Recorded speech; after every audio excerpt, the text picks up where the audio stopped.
শ্রীমদ্ ভাগবতম তৃতীয় স্কন্ধ পঞ্চদশ অধ্যায় শ্লোক নম্বর 18। এই অধ্যায়ে বৈকুণ্ঠের বর্ণনা আমরা অধ্যয়ন করছি। তো এখন যে সেকশন আমরা পড়ছি এখানে বৈকুণ্ঠের বৃক্ষ, বৈকুণ্ঠের পাখিগণ, বৈকুণ্ঠের যারা অধিবাসীগণ, বৈকুণ্ঠের পুষ্পগণ, এই সকলের চেতনা বা মনোভাব কেমন, কত উন্নত চেতনা তাদের, সেই বিষয়ে বর্ণনা করা হচ্ছে। তো শ্লোক নাম্বার 18। पारावतान्नभृतसारसचक्रवाका धातु यहंस सुखदित्विरिबर्हिणां यः कोलाहलो विरमते चिरमात्रमुच्चैः भृङ्गादिपे हरिकथामिव गायमाने। এই শ্লোকে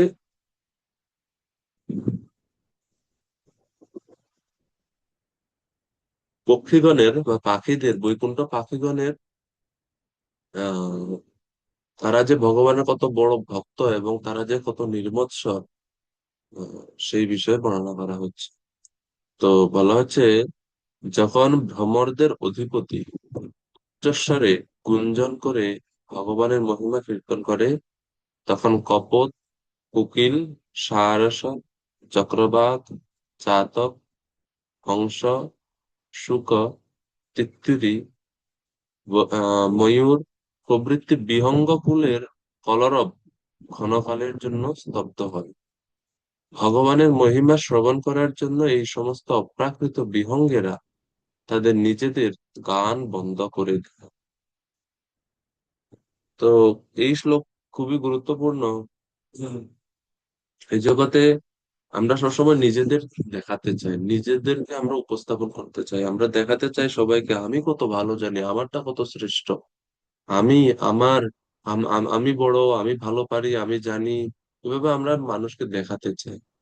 বৈকুণ্ঠের ঠিক বিপরীত, সবাই নিজের থেকে অন্যের প্রশংসা বা অন্যের গুণটাকে বেশি দেখে এবং অন্যকে সবসময় প্রশংসিত করতে চায়। বৈকুণ্ঠের পাখিগণেরাও নির্মৎসর। আর মানুষের কি কথা, যার মানুষ বলতে যারা বৈকুণ্ঠ অধিবাসী তাদের আর কি কথা। এই শ্লোকে যে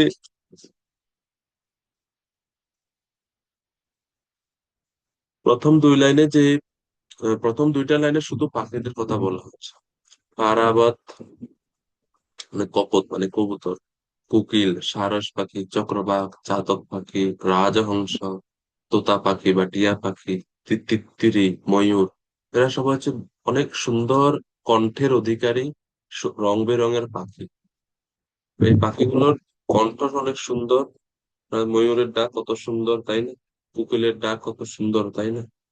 তারপরে রং বেরং, তো ময়ূরের সৌন্দর্যটা দেখুন। একদিকে কণ্ঠস্বরটা কত সুন্দর আকর্ষণীয়, আবার অন্যদিকে তাদের গায়ের রংটাও কত আকর্ষণীয়। কিন্তু যদিও তাদের কণ্ঠস্বর অনেক সুন্দর, তারা খুব সুন্দর গান গাইতে পারে, তাদের গায়ের রং বা বর্ণ অনেক সুন্দর, কিন্তু তারপরেও তারা তাদের সমস্ত কিচিরমিচির ডাক বন্ধ করে দেয় যখন তারা ভ্রমরকে দেখতে পায়। কোলাহল বিরমতে অচিরমাত্র মুচ্চই। এমনিতে তো পাখিরা অনেক সুন্দর ভাবে কিচিরমিচির শব্দ উচ্চারণ করে, কিন্তু যখনই ভ্রমর তাদের কাছে আসে, তারা তারা তাদের গান গাওয়া, তাদের নাচা নৃত্য ইত্যাদি সব বন্ধ করে দেয়।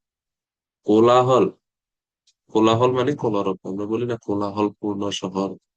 তো তাদের চিৎকার চেঁচামেচি তারা স্তব্ধ হয়ে যায়, কোলাহল বিরামত, সাময়িক সময়ের জন্য তারা বন্ধ করে দেয়। কেন? ভৃঙ্গা দ্বীপে হরিকথা মিবকায়, মানে তারা সবাই চুপ করে যায় এবং তারা খুব মনোযোগ দিয়ে সমস্ত পাখিরা শুনে। কি শুনে? যে ভৃঙ্গ, ভৃঙ্গ অধিপ, ভৃঙ্গ মানে ভ্রমর, ভ্রমরদের যিনি রাজা, মানে ভ্রমরদের মধ্যে যে লিডার আছে বা একজন একটা ভ্রমর, সে ভ্রমর যখন কোনো সেই সেই রাস্তা দিয়ে যায়, তো ভ্রমর সবসময় কিছু, ভ্রমর যখন যায়, তার ভ্রমরের যে পাখা আছে বা ডানা আছে, সেই হম ডানা শব্দ, ঘর্ষণের ফলে একটা শব্দ উচ্চারণ হয়, জি, এরকম একটা শব্দ উচ্চারণ হয়। আপনারা সবাই দেখেছেন ভ্রমরের এটা হচ্ছে মৌমাছি না, এগুলো ভ্রমরের কথা বলেছে। মৌমাছি তো ছোট, মৌমাছির অত সাউন্ড শোনা যায় না, এটা মৌচাকের কাছে গেলে সাউন্ডটা শোনা যায়, কিন্তু ভ্রমরের সাউন্ড দূর থেকে আপনি শুনতে পাবেন। বা বড় বড় যেগুলো কালো, বড় গুলো, কালো গুলো, এগুলো দূর থেকে এগুলো শোনা যায়, অনেক সাউন্ড হয়। তো ভ্রমররা যখন এরকম উড়ে যায় তখন সবাই চুপ হয়ে যায়। কেন চুপ হয়ে যায়? সমস্ত পাখিরা মনে করে, বা তারা তারা এটা চিন্তা করে যে এই ভ্রমর এখনই বৈকুণ্ঠ অধিপতি ভগবান নারায়ণের গলায় যে বনফুলের মালা ছিল, সেই মালা থেকে আসছে। মানে ভ্রমর এত সময় ওই ভগবানের গলার যে মালা, সেই মালার মধ্যে বসে বসে মালার ফুলের মধ্যে থেকে মধু খাচ্ছিল, এবং একই সাথে সে ভগবানের দর্শন করে আসছে, ভগবানের শরীরের স্পর্শ এই ভ্রমর লাভ করে আসছে। তো নিশ্চয়ই এখন এই যে ভ্রমরের এই যে ঝিঝি শব্দ, সেই শব্দটাকে তারা মনে করে, ভ্রমরের কম্পমান পাখা থেকে যে শব্দ উৎপন্ন হচ্ছে সেই শব্দটাকে তারা মনে করে ভ্রমর ভগবানের যে রূপ, ভগবানের যে সৌন্দর্য দেখে আসছে, সেই সৌন্দর্যের বর্ণনা এখন করছে। বিশ্বনাথ চক্রবর্তী ঠাকুর বলছে ভ্রমর হরি হরি শব্দ গুণ ধ্বনি করে এখন উড়ে যাচ্ছে তার বাসস্থানের দিকে, বা ভ্রমর ভগবানের মহিমা কীর্তন করছে। তো এই জন্য সবাই বলে, "এই চুপ চুপ চুপ, সবাই চুপ, সবাই চুপ, কথা বলো না, কথা বলো না, এখন ভ্রমর কৃষ্ণ কথা পরিবেশন করতেছে, সবাই মনোযোগ দিয়ে শোনো, মনোযোগ দিয়ে শোনো।" তো এরকম ভাবে সমস্ত পাখিরা চুপ হয়ে যায়, যেন তারা মনোযোগ দিয়ে ভ্রমর যে কৃষ্ণ কথা বলছে সেটা যেন শুনতে পায়। শ্লোকে বলা আছে ভৃঙ্গা দ্বীপে হরি কথাম ইব। মূলত ভৃঙ্গ মানে ভ্রমর, সে কোনো হরি কথা বলছে না এখানে, কিন্তু তারা মনে করতেছে যে সে নিশ্চয়ই হরি কথা বলছে। হরি কথা মিব গায়মান। তো বিশ্বনাথ চক্রবর্তী ঠাকুর আরেকটা যুক্ত করছেন সুন্দর, যে আর ভ্রমরের পাখার শব্দ থেকে শব্দ শুনে তারা মনে করছে এটা ভগবানের মহিমা কীর্তনের সমতুল্য। আর এই ভ্রমর যদি নিজ মুখে কিছু কথা বলতে পারতো, ভ্রমর কিন্তু মুখ দিয়ে কোনো শব্দ উচ্চারণ করতে পারে না, কিন্তু বলছে যে বিশ্বনাথ চক্রবর্তী ঠাকুর বলছে যে ভ্রমররা যদি নিজে সরাসরি তার নিজ মুখে যদি ভগবানের মহিমা কীর্তন করতে পারতো, তাহলে অন্য সমস্ত পাখিরা তাকে আরো কত না সম্মান করতো। এখন এই ডানার শব্দতেই সমস্ত পাখিরা তাদের কলরব বন্ধ করে দিয়ে সম্মান প্রদর্শন করছে, যে আরে সবাই থামো, ভ্রমররাজ আসতেছে ভগবানের মহিমা কীর্তন করতে করতে, সবাই চুপ হয়ে যায়, সম্মান প্রদর্শন করছে। তো বলছে এই ভ্রমর যদি তার নিজ মুখে কিছু বলতে পারতো ভগবানের মহিমা, তাহলে সমস্ত পাখিরা তাকে আরো কত অধিক সম্মাননা করতো। এইরকম। তো এটা হচ্ছে বৈকুণ্ঠ মনোভাব। এখানে ভাগবতম আমাদেরকে দেখাচ্ছে বৈকুণ্ঠের যারা আছে তাদের কেমন মনোভাব। এটা আমাদেরকে এই জন্য দেখানো হচ্ছে বা বর্ণনা করছে ভাগবত, যেন আমরাও এই ধরনের মনোভাব লাভ করতে পারি। সবসময় নিজের এক্সপার্টিস জাহির করা উচিত নয়। যেখানে সেবা দরকার সেখানে তো ঠিক আছে, কিন্তু অনর্থক নিজে নিজেকে প্রকাশ করার জন্য, নিজের সস্তা সম্মান পাওয়ার জন্য নিজের দক্ষতা যোগ্যতা সবসময় বলে বেড়ানো উচিত নয়। টিয়া পাখি, ময়ূর, তারপরে আর এই যে সমস্ত কোকিল, এই সমস্ত পাখিদের কাছে ভ্রমরের কি তুলনা করা যায়? কোনো তুলনা হয়? কোনো তুলনা হয় না। না ভ্রমরে তাদের মতো শারীরিক সৌন্দর্য আছে, খালি দুইটাই কালার কালো। তো কালো কালার এমনিতে কেউ পছন্দ করে না, কালো হলুদ। তার না কোনো মিষ্টি সুন্দর শব্দে উচ্চারণ করতে পারে, কোকিল যেরকম কত সুন্দরভাবে ডাকে, কথা বলতে পারে, ময়ূরের কেকারও কত সুন্দর শোনায়, ভ্রমরের এটা এত সুন্দর শোনায় না, বিরক্তিকর লাগে। কিন্তু যেহেতু সে ভগবানের মালা থেকে উড়ে আসছে, একটাই যোগ্যতা, ভগবানের মহিমা কীর্তন করছে মনে হচ্ছে। আসলে বর্ণনা করছে না সে ভগবানের মহিমা, কিন্তু পাখিরা মনে করছে সে নিশ্চয়ই ভগবানের মহিমা কীর্তন করছে, সেই কারণে তারা সবাই চুপ হয়ে গেছে।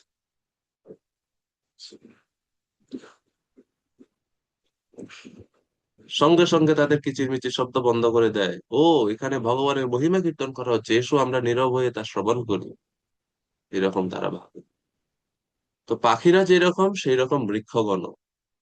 19 নম্বর শ্লোকে বৃক্ষদের কথা বলা হচ্ছে। বৃক্ষ, বৃক্ষ বৃক্ষ পুষ্পগণ, বৃক্ষগণ পুষ্পগণ, বৃক্ষের কথা এবং ফুলের কথা বলা হচ্ছে 19 নম্বর শ্লোক। তো বৃক্ষগণ স্পর্ধা, অসূয়া ইত্যাদি রহিত। মন্দার কুন্দ কুরবৎ ফল চম্পকর্ণ पुन्नागनागबकुलाम्बुजपारिजाता गन्धेर्चिदे तुलसिका वरनेन तस्य यस्मिन् तपस्सु मनसो बहुमानयन्ति मन्दारकुन्दकुरवत्फलचम्पकर्ण पुन्नागनागबकुलाम्बुजपारिजाता गन्धेर्जिते तुलसिका भरणेन तस्या यस्मिंस्तपः सुमनसो बहुमानयन्ति। हम्म, गीतिका माता जी कृपा করে অনুবাদ করুন। হরে কৃষ্ণ। প্রণাম প্রভু। যদিও মন্দার, কুন্দ, পুরবক, উৎপল, চম্পক, অর্ণ, পূর্ণাঙ্গ, নাগকেশর, বকুল, কমল ও পারিজাত বৃক্ষসমূহ অপ্রাকৃত সৌরভমণ্ডিত পুষ্পে পূর্ণ, তবুও তারা তুলসীর তপশ্চর্যার জন্য তাকে বহু সম্মান করেন। কেননা ভগবান তুলসীকে বিশেষ মর্যাদা প্রদর্শন করেছেন এবং তিনি স্বয়ং তুলসী পত্রের মালা কণ্ঠে ধারণ করেন। হরি বল। হরে কৃষ্ণ। হরে কৃষ্ণ।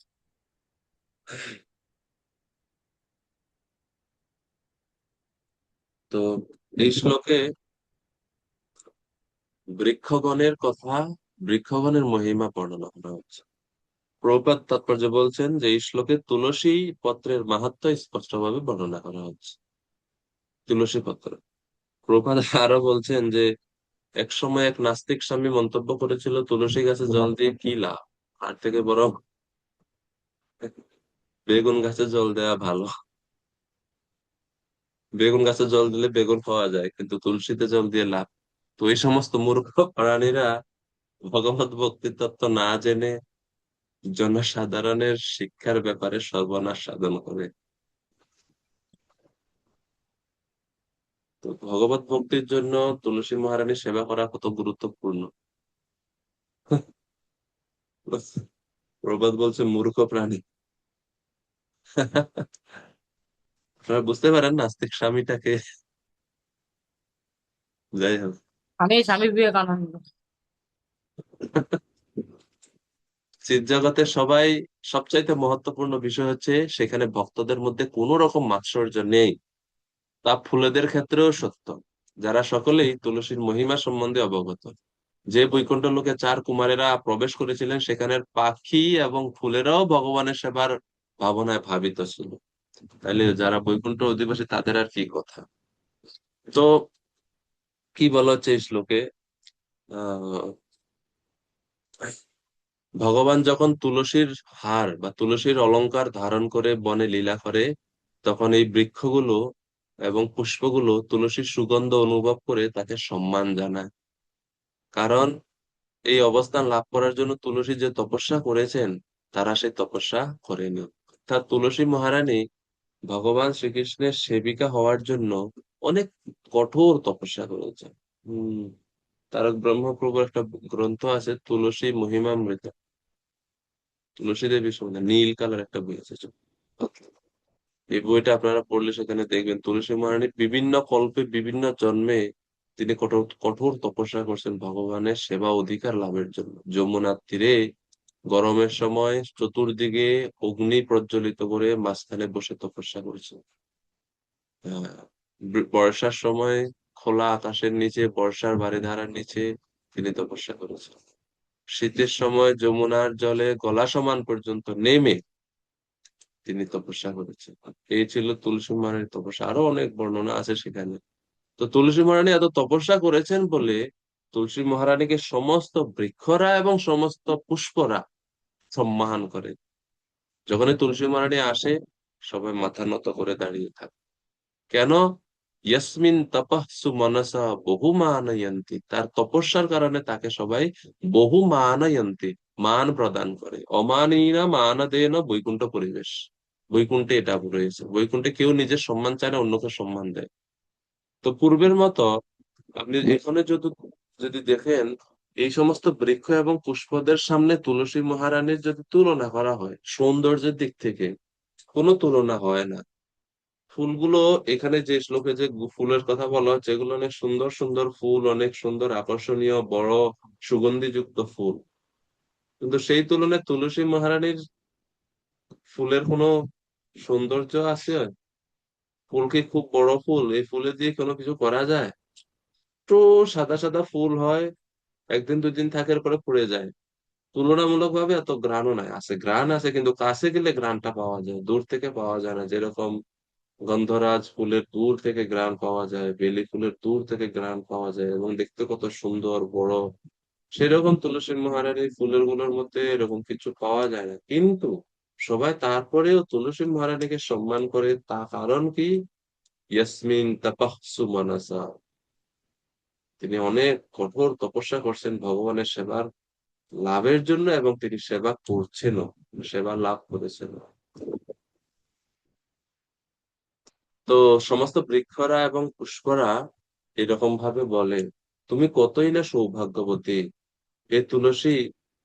তুলসী, তুমি এই অবস্থান লাভ করার জন্য কোন তপস্যা করেছো, তা যদি আমরা জানতে পারতাম তাহলে আমরাও সেই তপস্যা করে ভারত ভূমিতে গিয়ে সে একই তপস্যা করতাম, সে একই তপস্যা করে আমরাও বৈকুণ্ঠ ভগবানের এরকম সেবা করার সুযোগ লাভ করার ইচ্ছা করতাম। তো হে তুলসী মাতা, তুমি কৃপা করে বলো বলো যে আমরা কেমন ভাবে তপস্যা করব, কেমন ভাবে তুমি তপস্যা করেছিলে যার ফলে তুমি ভগবানের এত উন্নত সেবা করার সুযোগ পেয়েছো। তুমি ভগবানের এত প্রিয় যে ভগবান তোমাকে ছাড়া কিচ্ছু বুঝে না, তোমাকে ছাড়া ভগবান খায় না, ভগবান কোনো কিছু গ্রহণ করে না, ভগবান ঘুমায় না।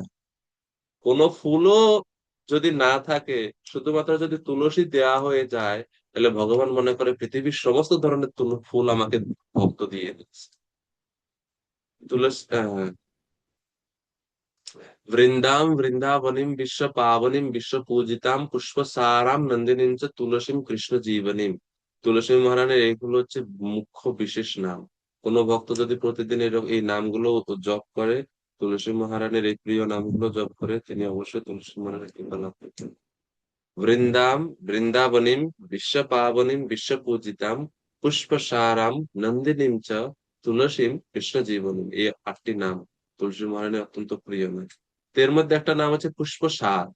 পুষ্প সার মানে সমস্ত পুষ্পের আহ কেন্দ্রবিন্দু বা সমস্ত পুষ্পের মধ্যে শ্রেষ্ঠ হচ্ছে তুলসী। অর্থাৎ তুলসী পত্র দিলে ভগবানের আর কোনো ফুল না থাকলেও কোনো অসুবিধা নেই।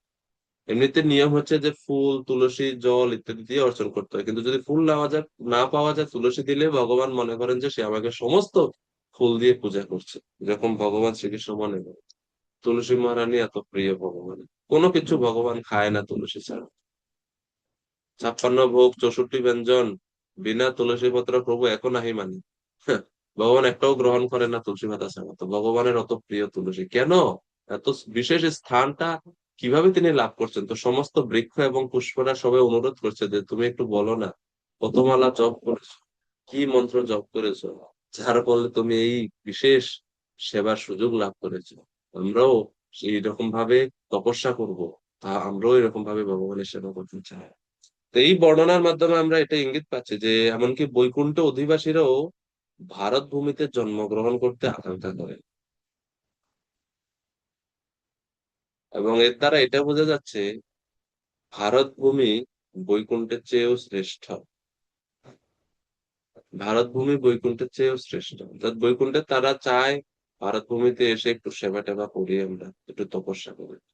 তো আপনারা পঞ্চম স্কন্ধ যখন পড়বেন, সেখানে পঞ্চম স্কন্ধের 19 অধ্যায়ে ভারত ভূমির মহিমা বর্ণনা করা হয়েছে।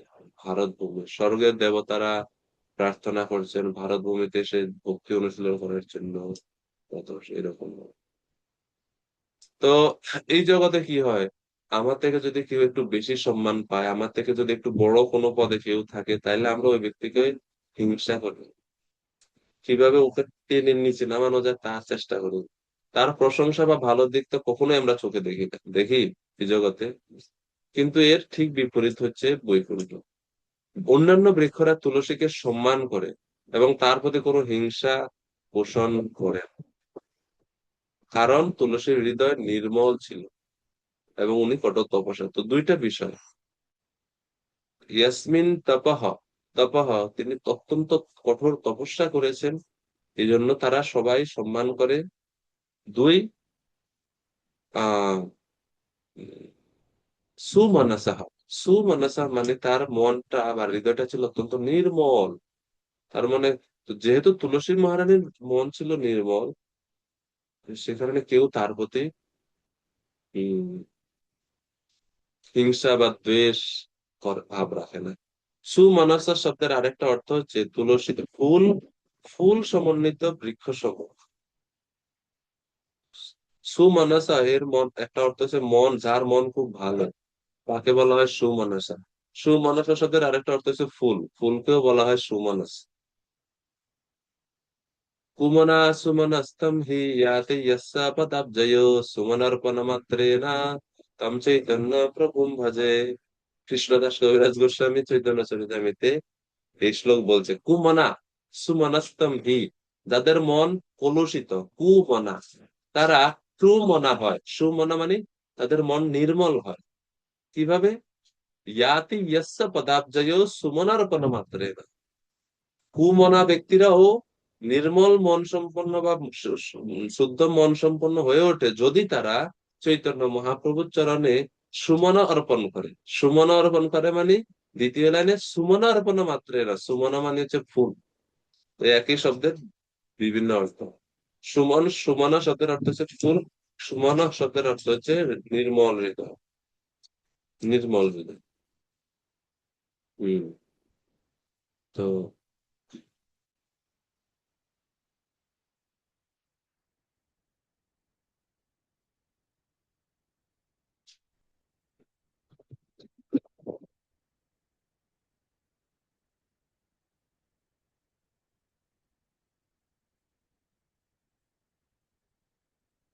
বিশ্বনাথ চক্রবর্তী ঠাকুর আরেকটা জিনিস বলছেন এখানে, এইখানে মানে আমরা এই যে পূর্বের শ্লোকগুলো দেখলাম এবং আজকেও দেখলাম, এই বর্ণনাতে আমরা দেখছি যে বৈকুণ্ঠে বিভিন্ন প্রকার জীবের উল্লেখ আছে।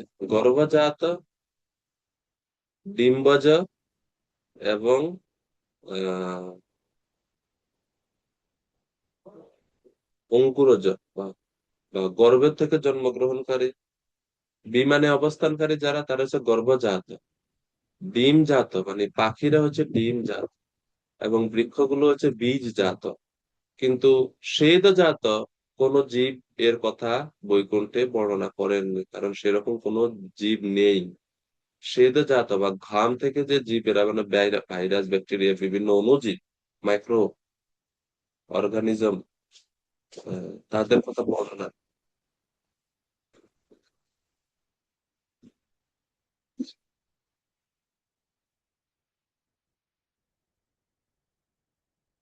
ওকে, তো এইভাবে বৈকুণ্ঠের বর্ণনা চলছে। শ্লোক নম্বর 20, यत्सङ्कुलं हरिपदानतिमात्रदृष्टै वैधुर्यमारकत हेममायैर्विमानैः येषां बृहत्कटितटः स्मितशोऽभिमुख्य কৃষ্ণাত্মনম নরজ আদদুরুস্ময়াথি। মন্দারানীকে করি মাতাজি কৃপা করে অনুবাদ। হরে কৃষ্ণ, ধন্যবাদ, প্রণাম। বৈকুণ্ঠ ধামের বাসিন্দারা বৈদুর্য মণি, মারকত কত মণি ও সোনায় নির্মিত বিমানে ভ্রমণ করেন। তাদের মন সম্পূর্ণভাবে কৃষ্ণ নিবিষ্ট থাকার কারণে আনন্দময় পরিবেশ ও সুন্দর সঙ্গ তাদের চিত্তকে বড় কামনায় আকৃষ্ট করতে পারে না। হরে কৃষ্ণ, প্রণাম। হরে কৃষ্ণ।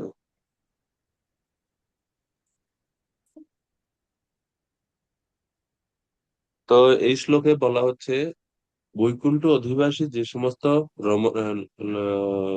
বাসিন্দারা, বৈকুণ্ঠ অধিবাসী বাসিন্দারা, যদিও তারা অত্যন্ত সুন্দর, এই সুন্দর চিন্ময় জগতে বাস করে, এবং তারা সবসময় তাদের স্ত্রীগণের সঙ্গেই থাকে। নারী পুরুষ তারা সবসময় মানে স্বামী স্ত্রীর মতো সম্পর্কের মতোই তারা থাকে, একসাথে থাকে। কিন্তু একসাথে থাকলেও কি হবে, তারা কখনো কাম ভাবের দ্বারা প্রভাবিত হন না, বা কাম তাদেরকে কখনো স্পর্শ করতে পারে না। তো এর মানে বৈকুণ্ঠে কাম, ক্রোধ, লোভ, এই সমস্ত ষড়ঋপু সম্পূর্ণরূপে অনুপস্থিত। তো নারী পুরুষের পরস্পরের যে আকর্ষণ, সে আকর্ষণ তাদের মধ্যে নেই। কেন নেই? কৃষ্ণাত্মনম ন রজ আদদু। এই শব্দটা খুব গুরুত্বপূর্ণ, এই লাইন, শেষ লাইনটা। কৃষ্ণাত্মনম, যেহেতু এই সমস্ত বৈকুণ্ঠবাসীরা সবাই হচ্ছে কৃষ্ণাত্মনা। কৃষ্ণাত্মনা মানে তাদের মন সর্বদা ভগবানের উপর, ভগবানের চিন্তায় নিমগ্ন।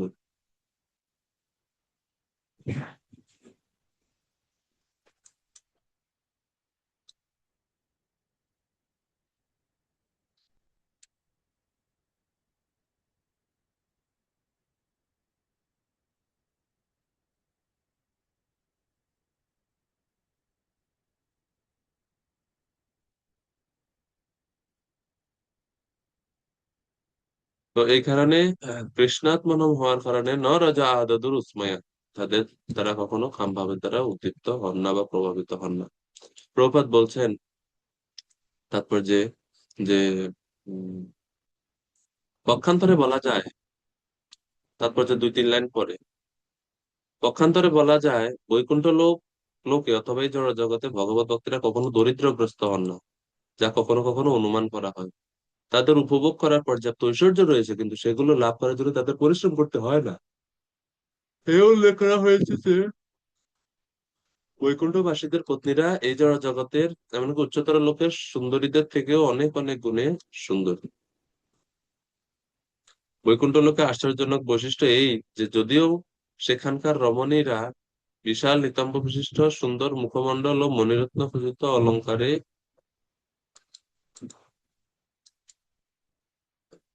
অলঙ্কারে ভূষিতা, কিন্তু সেখানকার পুরুষেরা কৃষ্ণ ভাবনায় এতই মগ্ন যে রমণীদের সুন্দর দেহ তাদের আকৃষ্ট করতে পারে না। পক্ষান্তরে বলা যায় সেখানে রমণীদের সঙ্গ সুখ রয়েছে, কিন্তু যৌন সম্পর্ক নেই। বৈকুণ্ঠবাসীদের আনন্দ উপভোগের মান এতই উন্নত যে সেখানে যৌন সুখের কোনো আবশ্যকতা নেই। এইভাবে প্রভুপাদ এই অংশটা ব্যাখ্যা করছেন।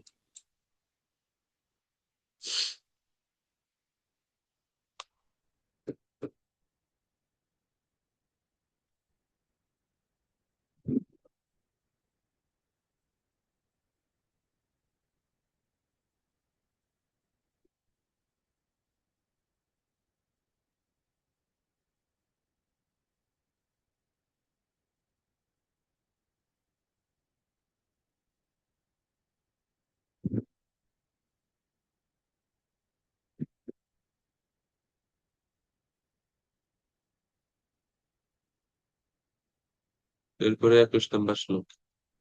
এখন 21 নম্বর শ্লোকে লক্ষ্মী দেবীদের কথা বলা হচ্ছে। বৈকুণ্ঠে যারা লক্ষ্মীগণ, মহালক্ষ্মীগণ, তারা তাদের কেমন বৈশিষ্ট্য বা তারা কি করছে।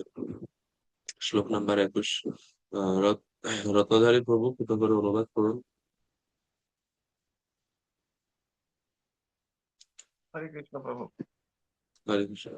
বৈকুণ্ঠ লোকে রমণীরা লক্ষ্মী দেবীর মতোই সুন্দরী।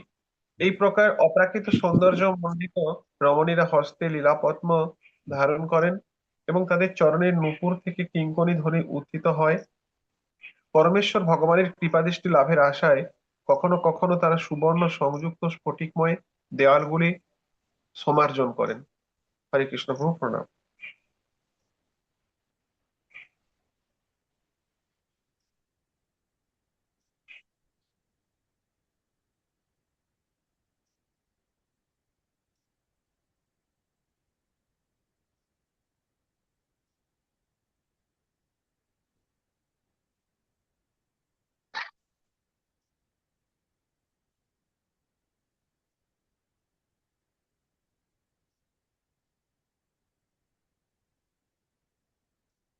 তো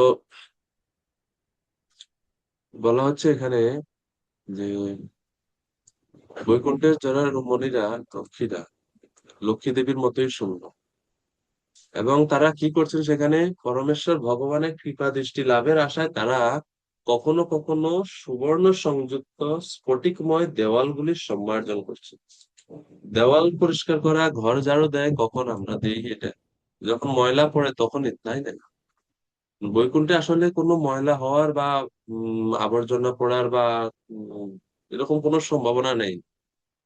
ময়লা নেই, তারপরেও তারা সম্মার্জন করছে, মানে মোছামুছি করছে কাপড় চোপড় নিয়ে, কাপড় দিয়ে দেয়ালগুলো, বৈকুণ্ঠের প্রাসাদ গুলো তারা পরিষ্কার করছে।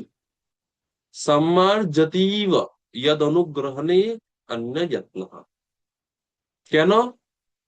কারণ কারণ তারা সবাই চায় ভগবান যেন আমার প্রতি একটু কৃপা করে, ভগবান যেন আমার প্রতি একটু কৃপা করে, একটু কৃপা করে। এই জন্য ভগবানের কৃপার জন্য কি দরকার, ভগবান চাইলে তার কৃপা দিবে না, কিছু তো করে তো কৃপাটা নেওয়া, কিছু না করলে তো কৃপা পাওয়া যাবে না। সেই কারণে তারা সেবা করার ভাব নিচ্ছে। যদিও এখানে ঝাড়ু দেওয়ার বা মোছার কোনো দরকার নেই, কিন্তু তারপরেও তারা ঝাড়ু মোছা দিচ্ছে পরিষ্কার জায়গাতে, যেন তা দেখে ভগবান একটু সন্তুষ্ট হন, এবং সেই সেবা দেখে যেন তিনি যেন কৃপা করেন। তো এই যে সেবার গুরুত্ব, সেবা করলে ভগবানের কৃপা পাওয়া যায় না। ভগবানের কাছে প্রার্থনা করতে হবে, সাথে সাথে ভগবানের সেবাও করা উচিত, ভক্তদের সেবা করা উচিত।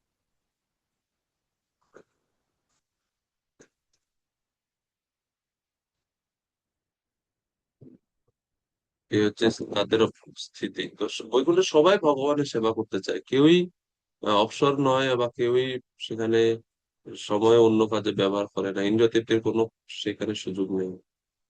শ্লোক নাম্বার 22। লক্ষ্মী দেবী দাসে পরিবৃতা হয়ে প্রবাল খচিত দিব্য জলাশয়ের তীরে তার বাগানে তুলসী দল নিবেদন করে পরমেশ্বর ভগবানের পূজা করে। ভগবানের পূজা করার সময় তারা যখন জলে উন্নত নাসিকা সমন্বিত তাদের সুন্দর মুখমণ্ডলের প্রতিবিম্ব দর্শন করেন, তখন তাদের কাছে তা আরো অধিক সুন্দর বলে মনে হয়, কেননা তাদের মুখ ভগবান কর্তৃক চকিত হয়েছে। তো এভাবে তারা লক্ষ্মী দেবী তারা যখন জলে স্নান করতে যান, তো স্নান করতে গেলে তারা তাদের মুখ দেখে, মুখমণ্ডল দর্শন করে তারা আরো আহ তারা আরো আনন্দিত হন, এরকম ভাবে বলা হচ্ছে। শ্লোক 23। এখন এতক্ষণ পর্যন্ত বৈকুণ্ঠের বর্ণনা দেওয়ার পরে শ্লোক নাম্বার 23-এ এসে বলা হচ্ছে, এই বৈকুণ্ঠে তখন বলা হচ্ছে এই বৈকুণ্ঠে কে প্রবেশ করতে পারে এবং কে প্রবেশ করতে পারে না, কারা বৈকুণ্ঠে প্রবেশের যোগ্য এবং কারা বৈকুণ্ঠে প্রবেশের যোগ্য নয়। এটাও খুব গুরুত্বপূর্ণ। আপনাদের তৃতীয় স্কন্ধের উপর একটা প্রেজেন্টেশন আছে, বৈকুণ্ঠ লোকের বর্ণনা।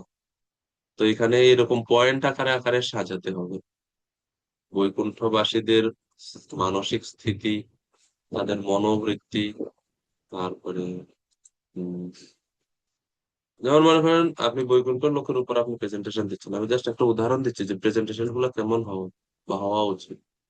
তো কেউ হয়তো বলবে একবারে প্রথম শ্লোক থেকে শুরু করে পুরো একটা একটা করে শ্লোক বলে বলে বলে বলে একটু বর্ণনা করে যাচ্ছে, এটা হচ্ছে বৈকুণ্ঠের পড়া।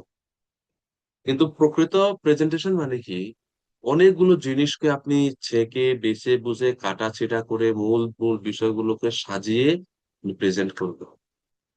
যেমন পয়েন্ট আকারে আপনি সাজাবেন প্রেজেন্টেশনের বিষয়টাকে। বৈকুণ্ঠ, বৈকুণ্ঠ লোকের বর্ণনা কি, বৈকুণ্ঠ লোকের যারা আছে তাদের মানসিক, যেমন আপনি একটা পয়েন্ট দিলেন যে তারা সবাই হিংসা মুক্ত, বা তারা সবাই নির্মৎস, এটা একটা পয়েন্ট, নির্মৎস, এটা একটা পয়েন্ট। বৈকুণ্ঠবাসীদের বৈশিষ্ট্য কি, তারা সবাই নির্মৎস। ওকে, এখন নির্মৎসর এটা প্রমাণ করার জন্য আপনি তখন শ্লোকের ওই লাইনটা উদ্ধৃতি করবেন। আপনি যে সমস্ত ফুলেরা যে তুলসী মহারানীকে সম্মান দেয়, সমস্ত পাখিরা যে আহ ভ্রমরকে সম্মান দিচ্ছেন, তখন আপনি সেই শ্লোকগুলো বলবেন। তখন কি হবে, মানে আমরা যারা শ্রবণ করব আপনার ক্লাসটা, আমরা উপকৃত হব। কারণ আপনি একটা বিষয় সম্বন্ধে বলছেন, তো আপনার এই বিষয় থেকে যখন সংক্ষেপ হবে, তারপরে তাদের সবার সেবা বৃত্তি আছে, সেবা, তারা সবাই ভগবানের সেবা করতে চায়। হ্যাঁ, ভগবানের সেবা করতে চায়। তো এই যেমন এই যে লক্ষ্মী দেবী, লক্ষ্মী দেবী তিনি ভগবানের পত্নী, কিন্তু তারপরে তিনি সেবা করতে চায়, সবাই সেবা করতে চায়।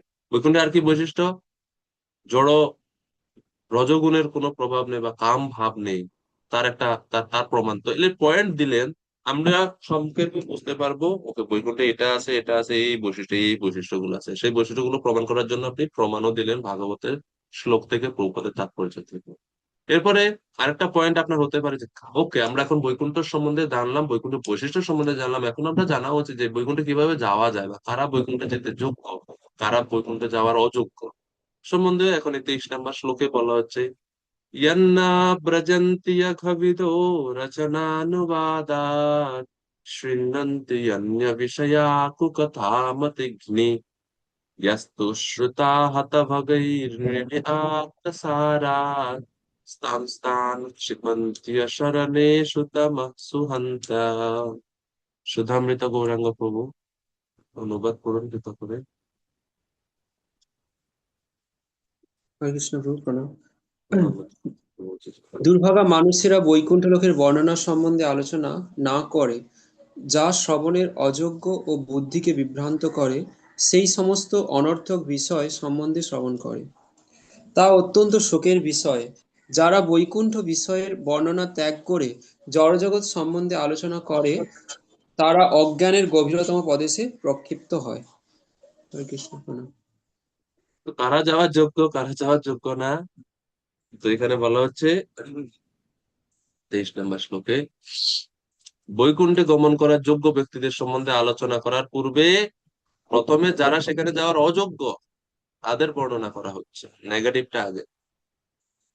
ভগবান শ্রীকৃষ্ণের লীলা মহিমা, সেই ভগবানের লীলা কথা শ্রবণ কীর্তনের কি মহিমা, সেটা কি করে অঘ বিধ, অঘ শব্দের অর্থ হচ্ছে পাপ, পাপকে দূর করে। ভগবানের কথা শ্রবণ করলে পাপ দূরীভূত হয়।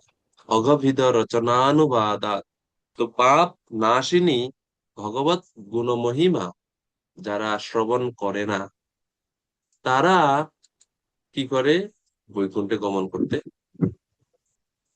তারা ভগবানের কথা না শুনে কি করে, শৃণ্বন্তি এ অন্য বিষয়া কুকথা মতিঘ্নি, তারা শ্রবণ যে করে না এমন না, তারা শ্রবণ করে কিন্তু ভগবানের কথা শ্রবণ না করে অন্য বিষয়া অন্যান্য বিষয় তারা শ্রবণ করে।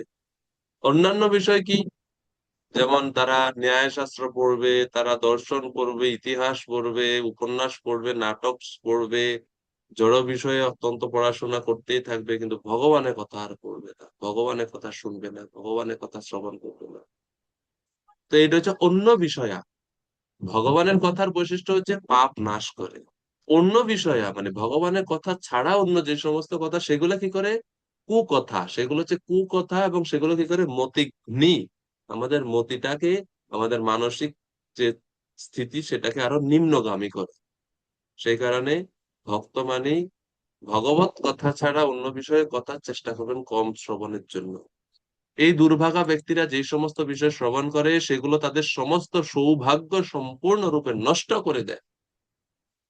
যা মহৎ গুণসম্পন্ন ও কল্যাণপ্রদ বিষয়সমূহের শ্রবণ থেকে লাভ হয়েছিল, মানে ওই ব্যক্তি যদি আগে কোনো সময় কোনোভাবে ভক্তদের কাছ থেকে কৃষ্ণ কথা শুনে যে সৌভাগ্য বা ভক্ত সঙ্গের যে যে স্বীকৃতি লাভ করেছিল সেটা ঢাকা পড়ে যায়, সেটা ম্লান হয়ে যায়, নষ্ট হয়ে যায় এই কুকথা শ্রবণের দ্বারা। এবং অস্মরণেষু তমস্তু হন্ত, তারা নরকের অন্ধকারতম লোকে নিক্ষিপ্ত হয়, বা তারা নরকগামী হয় ভগবত কথা শ্রবণে না করার ফলে, জড় বিষয়ে মত্ত থাকার ফলে। 24 নম্বর শ্লোক গোপারানী মাতাজি অনুবাদ করুন কৃপা করে।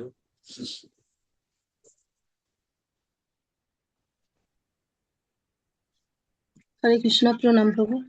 যে ব্রহ্মা বললেন, প্রিয় দেবতাগণ, মনুষ্য জীবন এতই মহত্বপূর্ণ যে আমরাও সেই জীবন প্রাপ্ত হওয়ার বাসনা করি।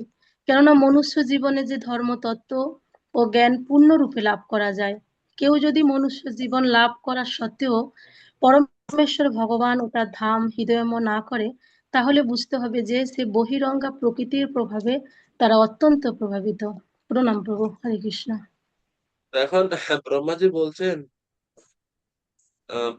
বলছেন দেবতাদেরকে যে মানব জন্ম বা মনুষ্য জন্ম লাভকারী ব্যক্তিরাই বৈকুণ্ঠে যাওয়ার যোগ্য, দেবতারা যোগ্য নয়, দেবতারা নয়।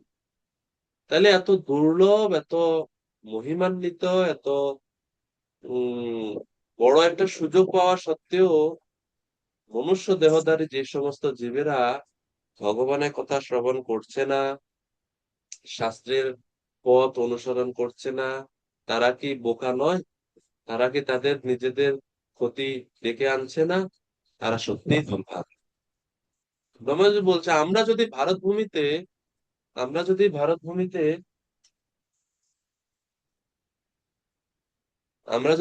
ভূমিতে মানব জন্ম লাভ করতাম, তাহলে ভগবান শ্রীকৃষ্ণের উপাসনা করে আমরাও অতি দ্রুত বৈকুণ্ঠ ধামে পৌঁছাতে পারতাম।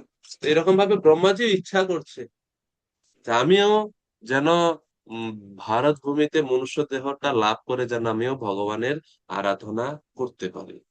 এরকম ভাবে ব্রহ্মাজির এই বাসনা আছে। তো ভারত ভূমিটা এই জন্য এত বেশি গুরুত্বপূর্ণ।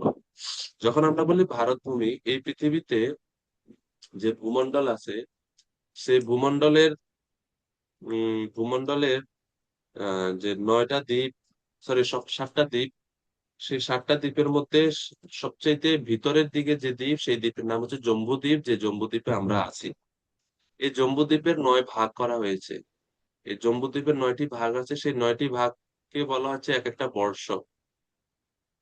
9টি ভাগ, সেই 9টি ভাগকে এক একটাকে বলা হচ্ছে একটা বর্ষ। তো 9টি বর্ষ, তার মধ্যে ভারতবর্ষ, ভারতবর্ষের মধ্যে ভারতখণ্ড, ভারতখণ্ডে আপনারা শুনেন যে বিভিন্ন সংকল্প মন্ত্রের সময় বলে না, জম্বুদ্বীপে, ভারতবর্ষে, ভারতখণ্ডে।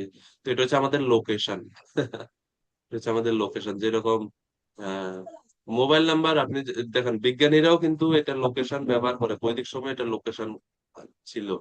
যেমন আপনি এখন কোন দেশের কোন নাম্বারে কল দেন, আগে কান্ট্রি কোড দিতে হবে।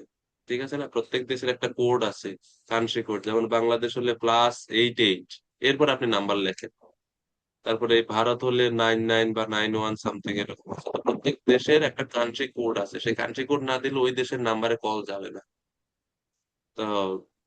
তো তারপরে সেই রকম ভাবে আমরা যখন কোনো সংকল্প করি, আমরা আগে আমাদের লোকেশনটা জানাই যে আমি এইখান থেকে সংকল্পটা করতেছি, আমি অমুক অমুক গোত্রের, অমুক আমার নাম, আমি এইখানে থেকে তপস্যা, এই এই অমুক তিথিতে অমুক তারিখে এই স্থানে থেকে আমি এই সংকল্প করছি, আপনি এটা কৃপা করে নোট করুন।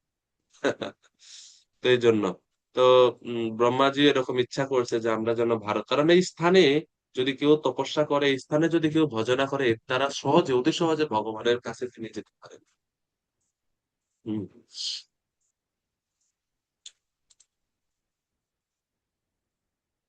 এরপরে ব্রহ্মাজি বলছে যে আমাদের আকাঙ্ক্ষিত এই মানব জন্ম লাভ করেছে যারা, যে মনুষ্য জীবনে তত্ত্ব বিষয়ক জ্ঞান লাভ করার সুযোগ আছে, তারা যদি ভগবানের উপাসনা না করে, তাহলে তারা নিশ্চিত ভাবে বোঝা গেল যে তারা অত্যন্ত বোকা, এবং তারা মায়ার দ্বারা মোহিত, তারা মূর্খ, তারা মায়ার দ্বারা মোহিত।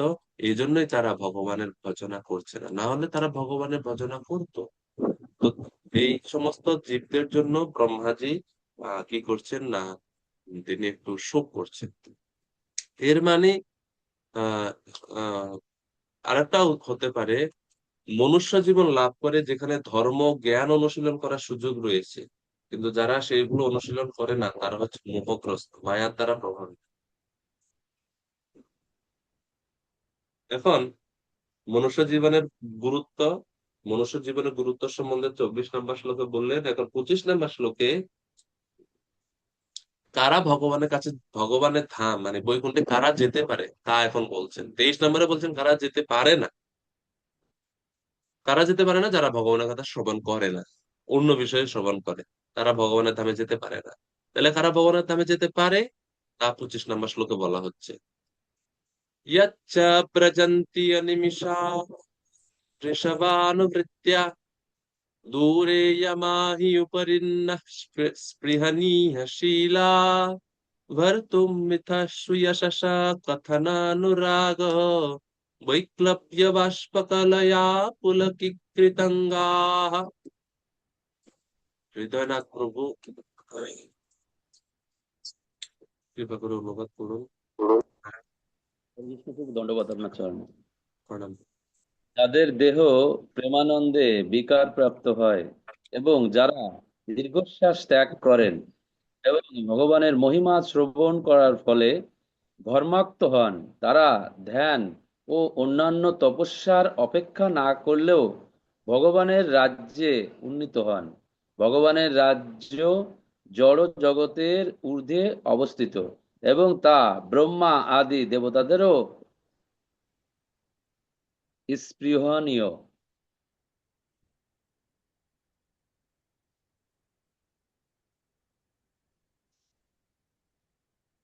হরে কৃষ্ণ। তো কারা ভগবানের ধামে যেতে পারে? বৈকুণ্ঠের জগতে বৈকুণ্ঠে প্রবেশের যোগ্যতা তাদের আছে যারা সবসময় ভগবানের কথা শ্রবণে যুক্ত, যারা দেবতাদের মধ্যে শ্রেষ্ঠ, ভগবানের সেবায় যুক্ত, যারা ভগবত ভক্তিতে যুক্ত এবং ভগবত ভক্তি অনুশীলনের ফলে যাদের সেই প্রেম লক্ষণ বা চিন্ময় লক্ষণগুলো বা বিকার যাদের শরীরে উপস্থিত, এর মানে প্রেমী ভক্ত, তারাই ভগবানের ধামে যাওয়ার যোগ্য।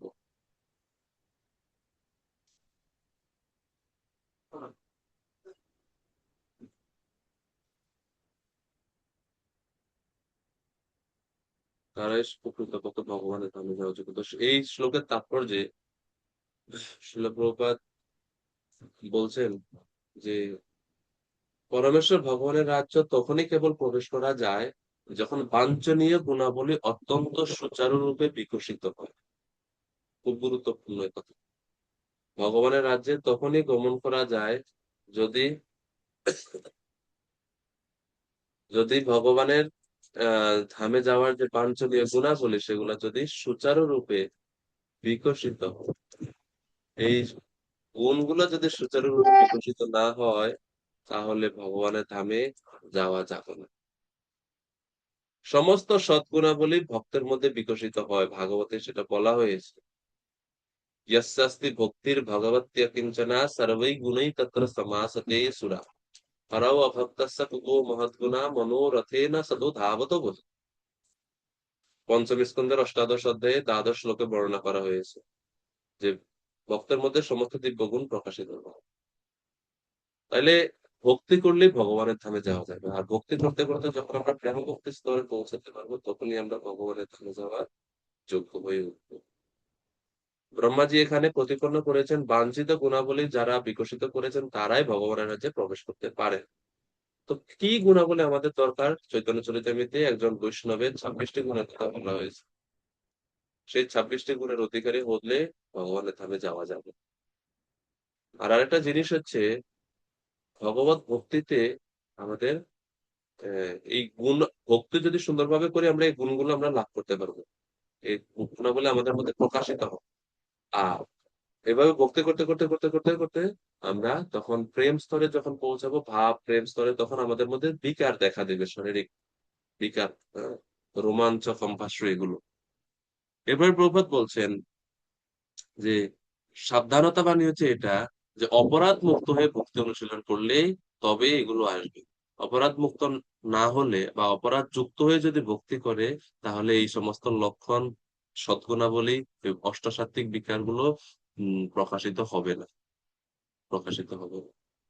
তো এটা হচ্ছে নির্দেশ। তো কি কি অপরাধ বর্জন করতে হবে? প্রপাত দশবিধ অপরাধের কথা এই শ্লোকে তাৎপর্য বলছে যে অবশ্যই এই 10টি নাম অপরাধ এড়িয়ে চলতে হবে, তাহলেই আমরা অতি শীঘ্রই ভগবানের ধামে যাওয়ার জন্য যোগ্য হতে পারবো, যোগ্য হতে পারবো।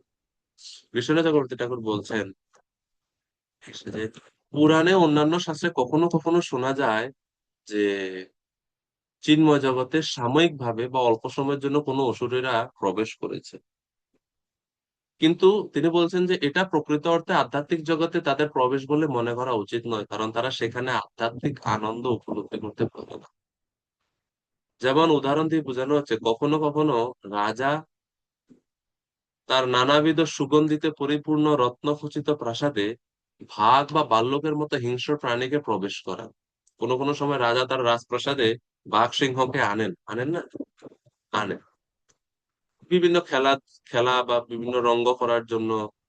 রাজা কৌতূহল বশত চান যে প্রজারা সেই প্রাণীগুলোকে দেখুক। তেমনি পরমেশ্বর ভগবানও নিজের ইচ্ছায় এবং ভক্তদের আনন্দ বিধানের জন্য বা লীলার আরো বেশি মজাদার করার জন্য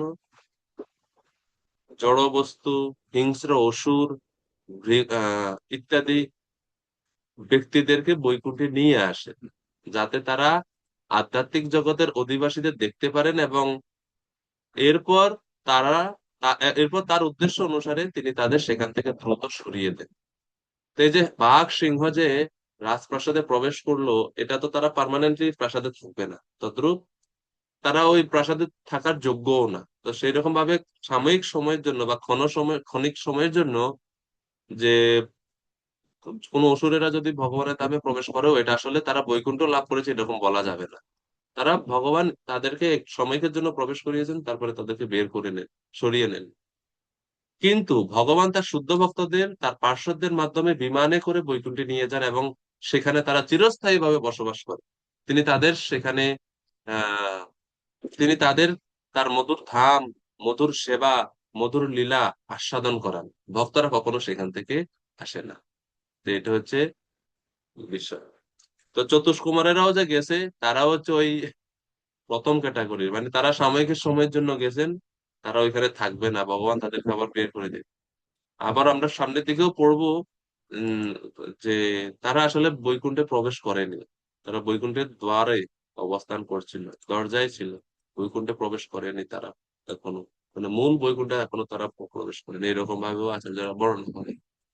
তো শ্লোক 26 থেকে 36 নম্বর শ্লোক পর্যন্ত এখন বর্ণনা করা হচ্ছে, কুমারগণ জয় ও বিজয়কে অভিশাপ প্রদান করলেন।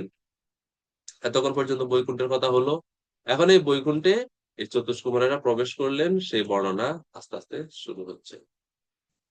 শ্লোক নাম্বার 26। রসরাজ গদাধর প্রভু কৃপা করে অনুবাদ করবেন।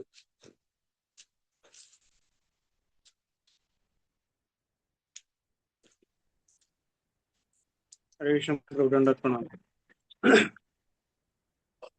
এভাবে সনক, সনাতন, সনন্দন ও সনত কুমার নামক মহর্ষিগণ তাদের যোগশক্তির প্রভাবে শিব জগতে উপরোক্ত বৈকুণ্ঠ লোকে পৌঁছে অভূতপূর্ব আনন্দ অনুভব করেছিলেন। তারা দেখেছিলেন যে সেই পরভূম সর্বোত্তম ভক্তদের দ্বারা চালিত, পরম অলঙ্কৃত বিমান সমূহের দ্বারা দীপ্তিমান এবং স্বয়ং ভগবানের দ্বারা অধিকৃত। হরে কৃষ্ণ। হরে কৃষ্ণ। তো এখন বৈকুণ্ঠের বর্ণনা শেষ হলো। এখন চতুষ্কুমারেরা কি করলেন সেই দিকে এখন ক্যামেরা শিফট হলো। এখন ক্যামেরায় দেখা যাচ্ছে চতুষ্কুমারেরা তাদের যৌগ শক্তির প্রভাবে চিৎ জগতে উপরোক্ত বৈকুণ্ঠ লোকে পৌঁছে তারা একটা অভূতপূর্ব, মানে এমন আনন্দ লাভ করছে যেটা কখনো আগে লাভ করেনি। তারা দেখলো বৈকুণ্ঠের এই পরিবেশ, তারা দেখছে বিমান সমূহ তারা সব সজ্জিত, সবাই কত সুন্দর চিন্ময় আনন্দে আছে সবাই, এরকম।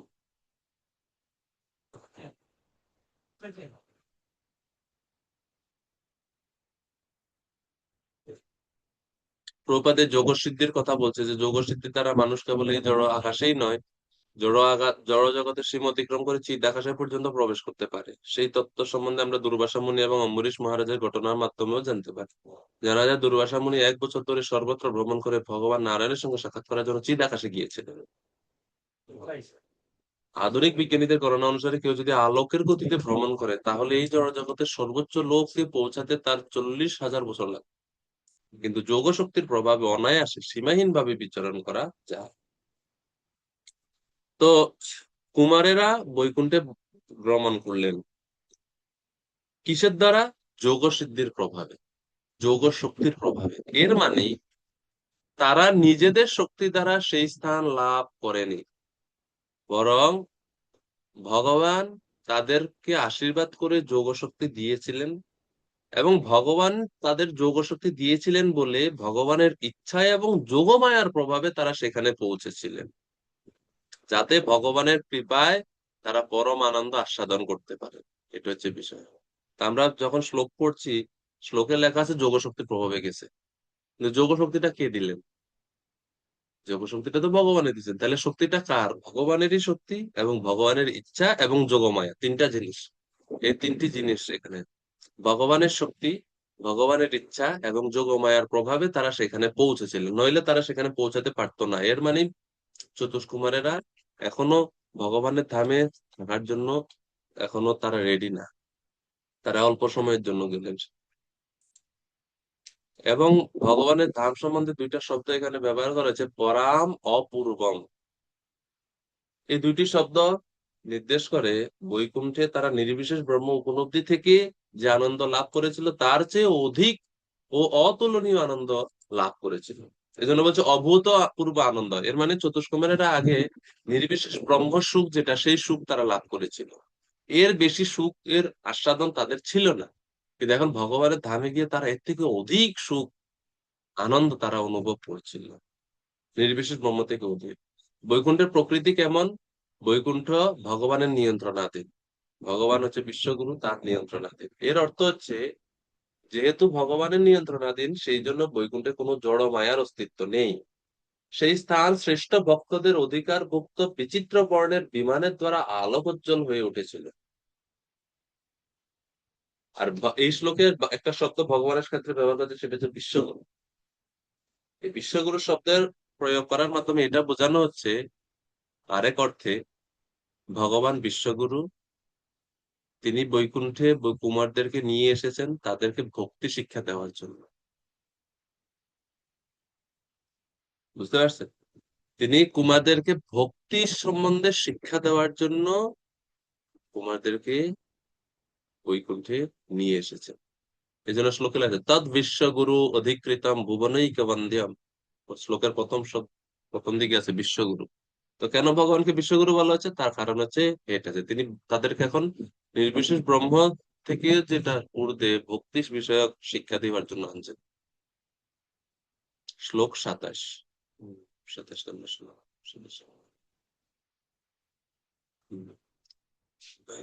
সব ভগবানের আবাস বৈকুণ্ঠপুরী 6টি দ্বার তারা অতিক্রম করলেন। সেখানকার সাজসজ্জার প্রতি একটুও আশ্চর্য অনুভব না করে তারা 7ম দ্বারে গদাধারী সমবয়স্ক ও জ্যোতির্ময় 2জন দ্বারপালকে দর্শন করলেন, যারা অত্যন্ত মূল্যবান কেয়ুর, কুণ্ডল, কিরীট আদি অলঙ্কারে ভূষিত ছিল। তো সেই মুনিরা ক্রমে ক্রমে 6টি দ্বার অতিক্রম করলেন, কিন্তু সেই 6টি দ্বার অতিক্রম করার সময় তারা যে অপ্রাকৃত সৌন্দর্য দেখেছিল তার প্রতি তারা কোনো রকমই আকৃষ্ট হননি। 7ম দ্বারে এসে তারা 2জন দ্বারপালকে দর্শন করলেন। দ্বারপালের বৈশিষ্ট্য কি? গদাধারী, গদাধারী, সমবয়স্ক, জ্যোতির্মান। সমবয়স্ক, জ্যোতির্মান। এর মানে বৈকুণ্ঠে কেউ বৃদ্ধ হয় না।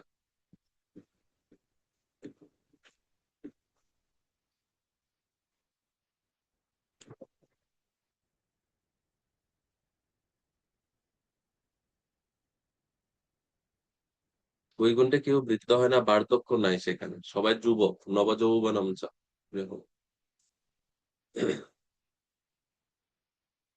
তো 7ম দ্বারে এসে তারা জয় এবং বিজয় নামক 2জন দ্বারপালকে দেখতে পেলেন। তাদের হাতে গদা গদা আছে। তো গদা কেন? আমরা প্রথম দিকে পড়েছিলাম যে বৈকুণ্ঠে যারা থাকে তারা সবাই বৈকুণ্ঠ অধিপতি ভগবানের মতোই রূপ বিশিষ্ট। তো ভগবান নারায়ণের মতোই তারা সবাই শঙ্খচক্র গদা পদ্ম ধারণ করেই থাকে। 28।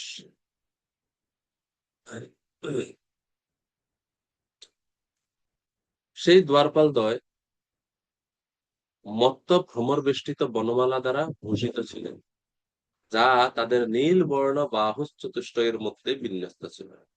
তাদের বঙ্কিম ভঙ্গি অসন্তুষ্ট নাসাপুষ্ট বা আরক্তিম লোচনের দ্বারা উভয়কে কিছুটা ক্ষুব্ধ বলে মনে হচ্ছিল।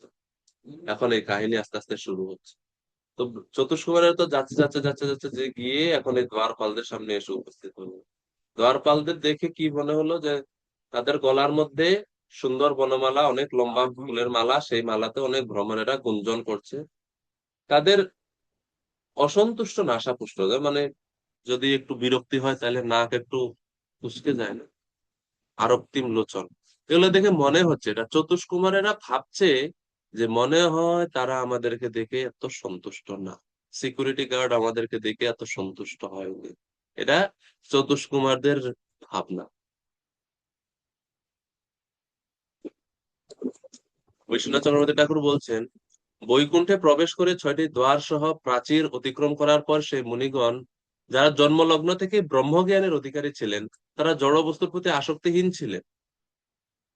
এখানে তারা কোনো বিষয়ের প্রতি আসক্ত হননি 6টা দ্বার অতিক্রম করার সময়। তারা দুই দ্বার রক্ষীকে দেখতে পেলেন। সপ্তম প্রাচীরের কাছে 2 প্রহরী ছিল, একজনের নাম জয় আর একজনের নাম বিজয়, এবং তাদের মুখমণ্ডলে ক্রোধের সামান্য প্রকাশ ছিল। মনাধরাবসম, ক্রোধের সামান্য প্রকাশ ছিল। এরপর তাদের ক্রোধের লক্ষণ বর্ণনা করা হয়েছে। তাদের নাসারন্ধ্র দ্বয় প্রবলভাবে শ্বাস প্রশ্বাস নির্গত হচ্ছিল। ক্রোধ করলে শ্বাস প্রশ্বাস এর মাত্রা বেড়ে যায়, আর শ্বাস প্রশ্বাস যখন জোরে জোরে হয় তখন নাকের এটা ফুলে যায়, ফুলে ওঠে। তো এটা দেখে চতুষ্কোমরা ভাবতেছে, ও তোমরা আমাদেরকে দেখে রাগ করেছো, ক্রোধ, কেন ক্রোধান্বিত হচ্ছ তোমরা, ক্রোধের কারণ কি? 29 নম্বর শ্লোকে ক্রোধের কারণ বলা হচ্ছে।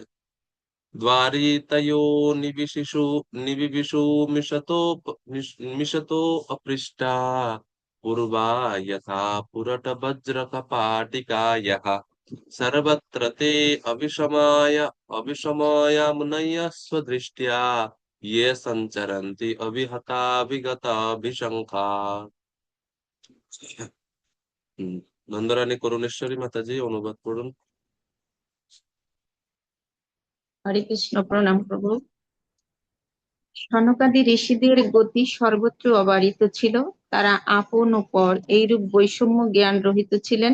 উন্মুক্ত অক্ষরে তারা স্বর্ণ ও হীরক নির্মিত অন্য 6টি দ্বার যেভাবে অতিক্রম করেছিলেন, সেইভাবে তারা সপ্তম দ্বারেও প্রবেশ করলেন। হরে কৃষ্ণ। রাগের কারণ হচ্ছে বা ক্রোধের কারণ হচ্ছে এটা যে আমরা দুইজন দ্বার রক্ষী, অত বড় বড় দুইজন ব্যক্তি এখানে গদা নিয়ে দাঁড়িয়ে আছে, পাহারা দিচ্ছি, আমাদের কাছে কোনো রকম অনুমতি না চেয়ে, আমাদেরকে কোনো রকম সম্মান প্রদর্শন না করে কুমারেরা সপ্তম দ্বার দিয়ে প্রবেশ করছে। সেই জন্য তারা একটু মনে মনে রাগ করেছে। তারা তাদের স্বভাবের কারণে অনুমতি চাননি, কারণ তাদের এমন স্বাধীন স্বভাব ছিল যে কেউ তাদের কোথাও যেতে বাধা দিতে পারতো না, এবং তারা সর্বত্র অবাধে বিচরণ।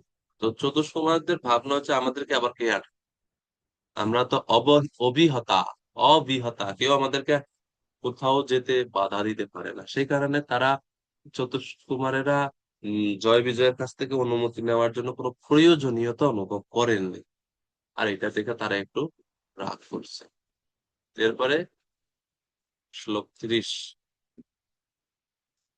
তো সেই 4জন দিগম্বর বালক ঋষিরা যদিও ছিলেন সমস্ত জীবদের মধ্যে সবচেয়ে বৃদ্ধ ও আত্মতত্ত্ববেত্তা, তবুও তাদের দেখতে ঠিক 5 বছরের শিশুর মতো।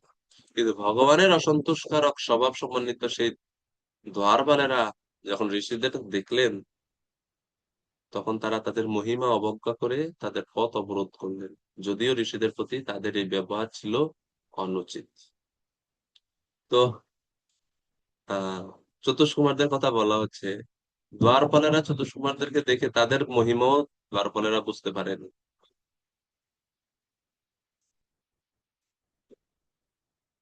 বাত বসনান, বাত বসনান মানে আহ তাদের শরীরে কোনো কাপড় চোপড় নেই, দিগম্বর, খালি কৌপিন মাত্র আছে।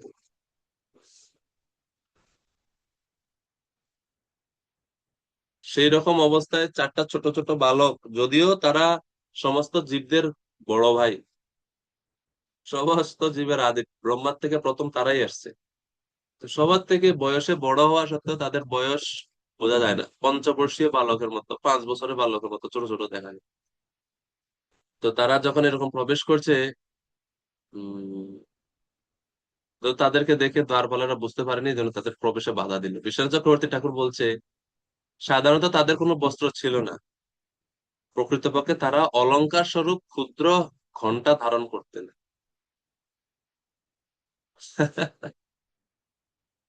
ক্ষুদ্র ঘন্টা ধারণ করতে মানে ছোটবেলায় ছোট ছোট বাচ্চাদের কোমরের মধ্যে দাগা পড়ায় না, আপনার দাগা পড়ায় না, যে কালো সুতা পড়ায়, আর এটার মধ্যে ঝুনঝুনি আর ঝুনঝুনি লাগায় না, ছোট দৌড়াইলে ঝুনঝুন ঝুনঝুন করে কোমরের মধ্যে। ওই এইরকম চতুষ্কুমারদেরও ছিল। তো বাতাস বায়ু প্রবাহিত হওয়ার কারণে ওটা ওই ছোট্ট ক্ষুদ্র ঘন্টা বলতে মানে কঙ্কিনী, এরকম ছোট ঝুনঝুনি, এটা শব্দ হচ্ছে এইরকম ছোট্ট ছিল তারা। তো ব্রহ্মজ্ঞ মুনিদের দেখে দ্বাররক্ষীরা বুঝতে পারেনি, তাদের এই ছোট আকৃতির কারণে প্রবেশে বাধা দিল। কিভাবে বাধা দিল? না, তাদের হাতে যে লাঠি ছিল, লাঠি তারা আড়াআড়ি করে আহ, দরজার সামনে, যেরকম আপনার ছবিতে দেখেন না, এরকম প্রহরীর এরকম ধরে দরজার সামনে এরকম তারা দিচ্ছে যে এই দাঁড়ান, আপনারা ঢুকতে পারবেন না, আপনাদের প্রবেশের অনুমতি নাই, ভগবানের প্রাসাদে প্রবেশ করো না, কড়া ভাবে বলে দিয়েছে গম্ভীর স্বরে। কিন্তু চতুষ্কুমারদেরকে কেউ কোনো সময় এই পর্যন্ত কোথাও প্রবেশ করতে বাধা দেয়নি, এই জন্য চতুষ্কুমারের বলছে কোথেকে আইলে তোমরা। তো তাদের মহত্ব উপলব্ধি না করে দ্বাররক্ষীরা মনে করলেন যে এই বালকেরা ব্রহ্মজ্ঞানের কারণে অহংকারী হয়ে উঠেছে, এভাবে দ্বাররক্ষীরা ভগবানের প্রতি অনুকূল নয় এমন স্বভাবই প্রকাশ ঘটালেন। তো এই যে দ্বাররক্ষীরা এখন যে ভাবটা প্রকাশ করেছে, এটা ভগবানের অনুকূল, ভগবানের সন্তুষ্টি বিধান মতো অনুকূল নয়। কারণ ভগবান ব্রাহ্মণদের প্রতি বিশেষ স্নেহশীল, এমনকি ভগবানের সেবকেরাও সেই ব্রাহ্মণ প্রেমে কোনো বাধা সৃষ্টি করবেন না, কারণ তারা ভগবানের মনের কথা তারা জানে এবং ভগবানের কথাই তারা অনুসরণ করে। তো কুমারেরা গুণবান এবং সদাচারী হওয়ায় তাদের কোনোভাবে শাস্তি বা বাধার সম্মুখীন করা উচিত ছিল না, কিন্তু এরা বাধা দিচ্ছে। শ্লোক ৩১। সবচাইতে যোগ্য হওয়া সত্ত্বেও কুমারেরা বৈকুণ্ঠস্থ দেবতাদের দৃষ্টির সমক্ষে শ্রীহরির সেই দুইজন দ্বারপালের দ্বারা প্রতিহত হলেন। তখন তাদের পরম প্রিয় প্রভু ভগবান শ্রীহরিকে দর্শন করার গভীর আকাঙ্ক্ষার ফলে তারা ক্রুদ্ধ হলেন এবং তাদের চক্ষু সহসা রক্তিম হয়ে উঠল। ব্রাহ্মণদের ক্রোধ খুব জলদি আসে, হুট করে ক্রোধান্বিত হয়ে যায়, আবার হুট করে ক্রোধ চলেও যায়। আমাদের এদিকে বলে, প্রচলিত ভাষায় বলা হয় যে যে ব্রাহ্মণের রাগ হচ্ছে খড়ের আগুনের মতো। যে গাভীকে যে খাওয়ানো হয় খড়, ধান গাছ কাটতে, তো খড়ের আগুন, এই আগুনে দেওয়ার সাথে সাথে আগুন ধরে যাবে, কিন্তু আগুন বেশি সময় স্থায়ী হয় না, কি করে জ্বলে শেষ। তো ব্রাহ্মণের ক্রোধ সেই রকম, হুট করে রাগ উঠে যায়, আবার কেউ ক্ষমা চাইলে সাথে সাথে একটা রাগ চলেও যায়, এইরকম। তো এটা এরকম হচ্ছে কুমারদের। কিছু কিছু মানুষ আছে রাগ ভিতরে কিন্তু বাইরে প্রকাশ করেন, নিজে রাগ করছে এটা বোঝা যায়, রাগ খুশি ধরে রাখেন, ১ বছর ২ বছর ১০ বছর পরেও রাগটা ধরে থাকে, এটা ভয়ঙ্কর। প্রভুপাদ বলছে বৈদিক প্রথা অনুসারে তারা গৈরিক বসন ধারণ করে, গৈরিক বসনধারী সাধু সন্ন্যাসীদের কোন স্থানে গমন করার বাধা কেউ দিতে পারে না। ওই গৈরিক বসনটাই হচ্ছে অধিকার পত্র, কোন স্থানে গমন করার অধিকার পত্র, তাদেরকেও বাধা দেওয়া উচিত না, কিন্তু কুমারদেরকে বাধা দিল। প্রভুপাদ আরো বলছে যে এই শ্লোকে অলংকারিক ভাবে উল্লেখ করা হয়েছে যে ঋষিদের যখন তাদের পরম প্রিয় ভগবানকে দর্শন করতে বাধা দেওয়া হয়েছে, তখন কামের ছোট ভাই সহসা সেখানে আবির্ভূত হয়েছে। কামের ছোট ভাই হচ্ছে ক্রোধ। কামনা যদি পূর্ণ না হয় তখন ছোট ভাই ক্রোধের উদয় হয়। আমরা দেখতে পাই কুমারদের মতো মহর্ষিরাও ক্রুদ্ধ হয়েছিলেন, কিন্তু তাদের এই ক্রোধ ব্যক্তিগত স্বার্থে হয়নি, ভগবানকে দর্শন না করার জন্য এই ক্রোধ আসে। তাই অনেকে মনে করে যে পূর্ণতা স্তরে ক্রোধ থাকা উচিত নয়, এই শ্লোকে সেই মতবাদ সমর্থন করা হয়নি। মুক্ত অবস্থাতেও ক্রোধ থাকে। ভিক্ষাবৃত্তি অবলম্বনকারী কুমার ভ্রাতাগণ ছিলেন মুক্ত পুরুষ, তা সত্ত্বেও তারা ক্রুদ্ধ হয়েছিল, কেননা ভগবানের সেবায় ভগবানকে দর্শন করার তাদের বাধা দেওয়া হয়েছে। তো সাধারণ মানুষের ক্রোধ এবং মুক্ত পুরুষের ক্রোধের মধ্যে পার্থক্য হচ্ছে এটাই, সাধারণ মানুষের ক্রোধ আসে ইন্দ্রিয় তৃপ্তিতে বাধা পড়লে, মুক্ত পুরুষদের ক্রোধ ক্রোধ আসে ভগবানের সেবাতে বাধা পড়লে। এই তো চতুষ্কুমারেরা একটু ক্রোধান্বিত হলো, তাদের বাধা দেওয়ার কারণে একটু ক্রোধান্বিত হলেন। এখন চতুষ্কুমারেরা বলা শুরু করছেন, শ্লোক নাম্বার 32 থেকে চতুষ্কুমারদের উক্তি, 32 থেকে 34 কুমারদের প্রতিক্রিয়া এবং অভিশাপ প্রদান। মুনয়া উচুহু কবামিহ এতৎ কবাম ইহা ইত্য ভগবৎ পরিচর্যয়চ্চৈ তদ্ধর্মিণাম নিবসতাম বিষম স্বভাবঃ তস্মিन् প্রশান্ত পুরুষে গত বিগ্রহে বাম को वात्मवत् কুহকয়ো পরিসংকনীয়। চতুষ্কুমারেরা বলছে, ও বাবা, এই দুজন কে? যারা ভগবানের সেবায় অধিষ্ঠিত, তাদের মধ্যে ভগবানের মতোই গুণাবলী বিকাশ হয়, কিন্তু ভগবানের সেবায় সর্বোচ্চ পদে প্রতিষ্ঠিত হওয়া সত্ত্বেও এদের এই বিষম স্বভাব কেন? এরা বৈকুণ্ঠে বাস করছে কিভাবে? বৈরী ভাবাপন্ন মানুষের ভগবানের ধামে প্রবেশ সম্ভব হয়েছে কিভাবে? ভগবানের কোনো শত্রু নেই, তাহলে কে তার প্রতি ঈর্ষাপরায়ণ হতে পারে? সম্ভবত এই দুই ব্যক্তি ভণ্ড, তাই তারা অন্যদেরও তাদের মতোই বলে মনে করে। তো যে যেরকম সে অন্যকে এরকমই মনে করে। তো এটা হচ্ছে কুমারদের উক্তি, কুমারের এরকম ভাবে বলছে। তো ক্রোধে পীড়িত হয়ে তারা দ্বার রক্ষীদের নিন্দা করছে। যে প্রথম প্রথম কথা হয়েছে, যারা ভগবানের সেবা করে তারা ভগবানের অনুরূপ গুণ সম্পন্ন হয়, ধর্মী নাম। কিন্তু এরা আমাদের ব্রাহ্মণদেরকে প্রবেশে বাধা দিচ্ছে। এটা তো অস্বাভাবিক আচরণ, এটা তো ভগবানের স্বভাবের সম্পূর্ণ বিপরীত। ভগবান ব্রাহ্মণদের চরণ প্রক্ষালন করে জল মস্তকে ধারণ করে, কিন্তু এরা ব্রাহ্মণদেরকে বাধা দিচ্ছে। তো এর মানে এরা প্রকৃত সেবক নয়, এক। দুই, তো এদের এই কথা শুনে ব্রাহ্মণেরা দ্বাররক্ষীরা বলছে যে ভগবানের শত্রুরা কখনো কখনো ব্রাহ্মণের ছদ্মবেশ ধারণ করে প্রতারণার মাধ্যমে বৈকুণ্ঠে প্রবেশ করতে চায়। তাই তাদের প্রথমে পরীক্ষা নিরীক্ষা করে তারপরে আমরা প্রবেশের অনুমতি দিই, তাদের আমরা প্রবেশ করার অনুমতি দিই। এই জন্য আমরা আপনাদেরকে বাধা দিচ্ছি, তাদের চেক করার জন্য আসলে কি আপনারা ব্রাহ্মণ না কোনো অসুর ব্রাহ্মণের বেশ ধারণ করে আসছে। তো এর উত্তরে কুমারেরা বলছেন, না, তোমরাই হচ্ছে প্রতারক। তোমরা ভক্তের ছদ্মবেশ ধারণ করেছো, তোমরা ভগবানের শত্রুর মতো আচরণ করছো, তোমরা ব্রাহ্মণদের প্রতি অসম্মান প্রদর্শন করছো, তোমাদের মধ্যে শক্তির অভাব আছে এবং তোমাদের মধ্যে বৈষম্য ভাব হয়েছে। অতএব ভগবানের উচিত অন্য কাউকে নয়, তোমাদেরই অবিশ্বাস করা। এভাবে কুমারেরা আর দ্বাররক্ষীরা তর্ক লেগে গেছে। তোমরা প্রতারক, তোমরা সমগ্র জগৎকে নিজেদের মতোই মনে করছো, তোমরা যেহেতু নিজেরা প্রতারক, এজন্য তোমরা আমাদেরকেও প্রতারক বলে ভাবছো। প্রকৃতপক্ষে তোমরা হচ্ছে অবিশ্বাস্য, বা তোমাদের বিশ্বাস করা উচিত নয় তোমাদের, কেননা ভগবানের শত্রু কে হতে পারে? এরকম ভাবে চতুষ্কুমারেরা তর্ক করতেছে, মানে দ্বাররক্ষীরা একটা বলছে, তো কুমারেরা বলছে, এরকম ভাবে চলছে তর্ক।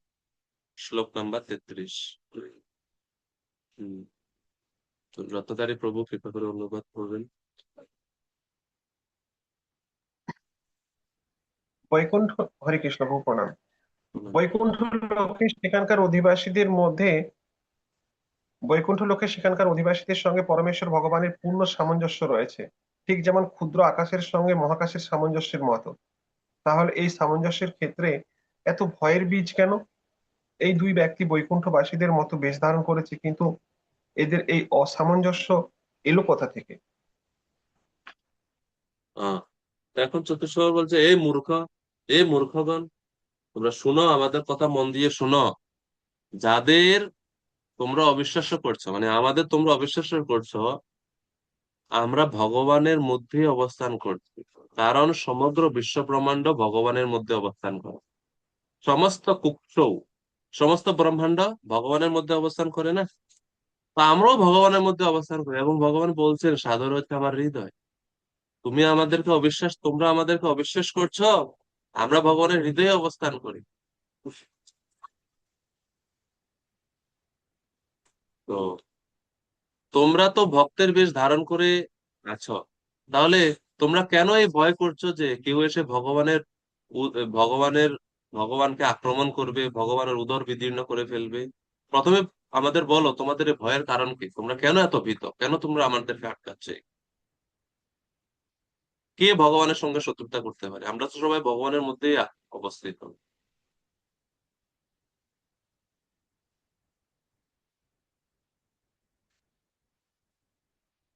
তো আরেকটা জিনিস বিশ্বনাথ চক্রবর্তী ঠাকুর এখানে ক্লিয়ার করছেন, প্রকৃতপক্ষে জীবের চেতনা সীমিত, ভগবানের চেতনা অসীম। তো জীব এবং ভগবানের মধ্যে পার্থক্য আছে। ভগবানের চেতনা তার স্বভাবজাত অসীম মঙ্গলময় গুণাবলী দ্বারা বিভূষিত, তিনি সর্বজ্ঞ এবং পরিপূর্ণ। সূর্য থেকে প্রাপ্ত তাপ সূর্যের নিজস্ব তাপের তুলনায় ভিন্ন, মানে মূল সূর্যের যেরকম তাপ এবং আমরা এই পৃথিবীতে সূর্যের যে তাপ পাই, যদিও সূর্যেরই তাপ, কিন্তু তাপমাত্রার মধ্যে কি আছে? ভিন্নতা আছে। তেমনি জীবের চেতনা এবং ভগবানের চেতনার মধ্যে পার্থক্য আছে। কিন্তু এই শ্লোকের বক্তা, বক্তা কারা? চতুষ্কুমারেরা। চতুষ্কুমারেরা কোন মার্গের অনুসারী? এখন জ্ঞান মার্গের অনুসারী। সেই জন্য জ্ঞান মার্গের অনুসারী হওয়ার কারণে তারা বলছে অদ্বৈত জ্ঞানের মাধ্যমে যারা মুক্তি লাভ করে তারা ভগবানের মতোই হয়ে যায়, তাদের কোনো আলাদা সত্তা থাকে না। এজন্য বলছে বৃহৎ আকাশ এবং ঘটাকাশের মধ্যে কোনো পার্থক্য নেই। ভগবানকে বোঝাচ্ছে বৃহৎ আকাশ এবং জীবকে বোঝানো হচ্ছে ঘটাকাশ, এই উপমা ব্যবহার করছে। কিন্তু প্রকৃতপক্ষে বৃহৎ আকাশ ও ঘটাকাশের উপমা ব্যবহার করে তাদের পক্ষে ব্যবহার করা তাদের পক্ষে মানে তাদের পক্ষে এটা অসঙ্গত নয়, কিন্তু সিদ্ধান্তগতভাবে এটা ঠিক নয়। তারা যেটা বোঝাতে চাচ্ছে ঘটাকাশ এবং পটাকাশ বা বৃহৎ আকাশ একই, কিন্তু এটা কখনো এক নয়। জীব কখনো ভগবানের মধ্যে ভগবান হতে পারে না, বা ভগবানের সঙ্গে জীবের সাদৃশ্যতা রয়েছে এবং বৈসাদৃশ্য রয়েছে, জীব কখনো ভগবান হতে পারে না। 34 নম্বর শ্লোকে আরো বলছে, তাই আমরা বিচার করে দেখবো এই দুইজন কুলসিত ব্যক্তিদের কিভাবে দণ্ড দেওয়া উচিত। এই দণ্ডবিধান উপযুক্ত হওয়া উচিত, যার ফলে পরিণামে এদের উপকার হবে। যেহেতু এরা বৈকুণ্ঠে ভেদভাব দর্শন করছে, তাই তারা কলুষিত এবং এদের এখান থেকে জড় জগতে স্থানান্তরিত করা হবে, যেখানে জীবদের 3 প্রকার শত্রু আছে। রিপুত্রয় রিপব আস্য ইয়ত্র ত্রয় ইমে রিপব ইয়ত্র। তো বলছে যে আমরা এদেরকে এখানে এখানে রাখা যাবে না, এটা এখানে থাকার যোগ্য না। তাদেরকে আমরা জড় জগতে পাঠাবো, সেখানে জীবদের যেখানে জীবদের 3 প্রকার শত্রু আছে। জীবের 3 প্রকার শত্রুকে কাম, ক্রোধ, লোভ, এই হচ্ছে 3 প্রকার শত্রু। তো 3 প্রকার শত্রুর দ্বারা আমরা সবসময় আক্রান্ত, এই জড় জগতে পাঠাবে।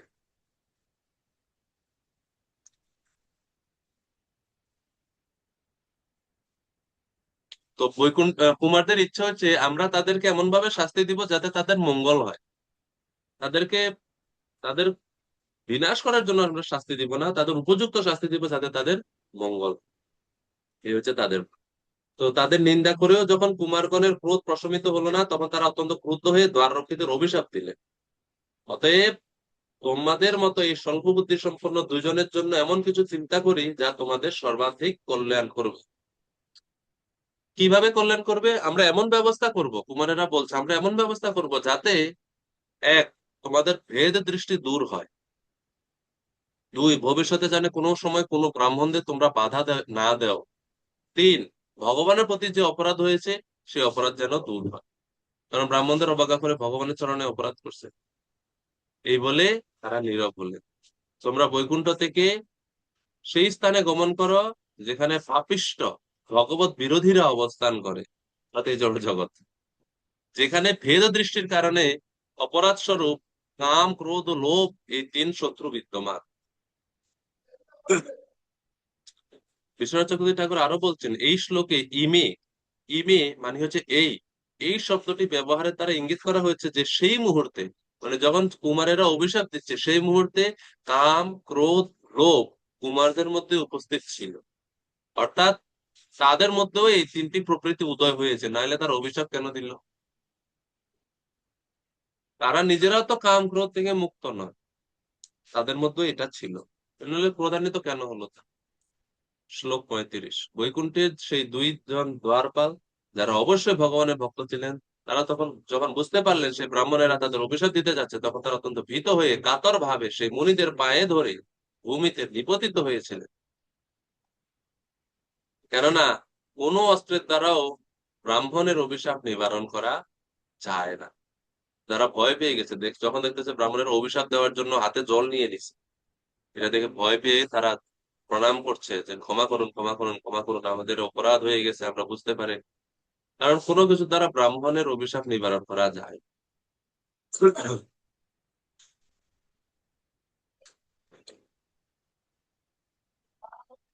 তো দ্বারপালেরা প্রার্থনা করছেন এখন।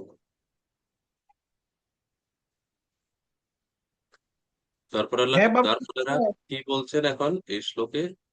শ্লোক নাম্বার 36।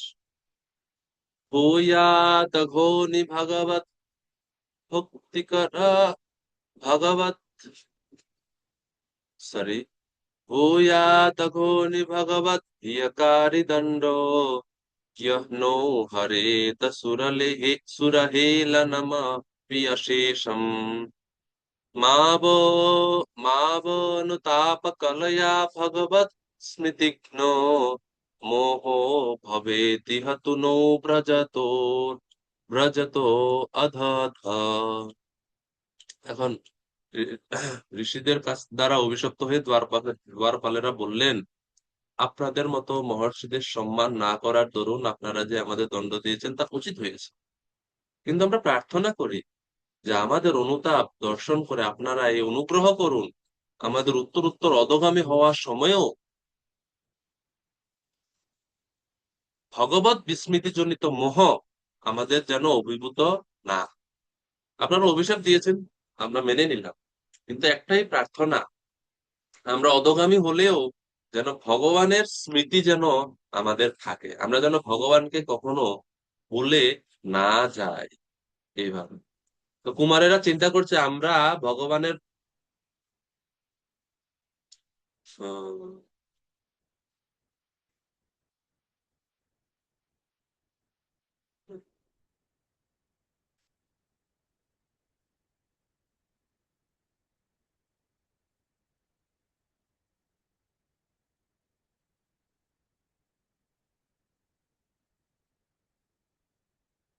তারা এরকম ভাবে প্রার্থনা করছেন যেন ভগবত স্মৃতিটা না দূর হয়, তারা যেন ভগবানকে মনে রাখতে পারে। এই হচ্ছে তাদের প্রার্থনা। আমরা যদি মোহগ্রস্তও হই, সেই মোহ যেন শেষ পর্যন্ত আমাদের ভগবানকে স্মরণ করায়, আমরা যেন ভগবানকে ভুলে না যাই, এটাই হচ্ছে আমাদের একমাত্র প্রার্থনা। এই বলে তারা মৌন হলেন। ঠিক এই সময় যখন এরকম তর্ক বিতর্ক চলছে, উচ্চ স্বরে কথা, যা আপনি মনে করেন আপনার গেটে যদি কেউ খুব জোরে তর্ক করে কথা বলা, চিৎকার চেঁচামেচি করে, তাহলে যারা গৃহকর্তা, ঘরের যারা থাকে তারা বের হয়ে আসবে না? যতোষ কুমার এবং দ্বারপালদের মধ্যে এরকম উচ্চস্বরে কথাবার্তা হচ্ছে, ভগবান বিষ্ণু এখন সেখানে আগমন করলেন। 37 থেকে 45 নম্বর শ্লোকে চতুষ কুমারদের ভগবানের দর্শন দান, এই অধ্যায়ে এই সেকশন এখন শুরু হবে। আমরা আগামী ক্লাসে আলোচনা করবো। হরে কৃষ্ণ কৃষ্ণ কৃষ্ণ কৃষ্ণ হরে হরে।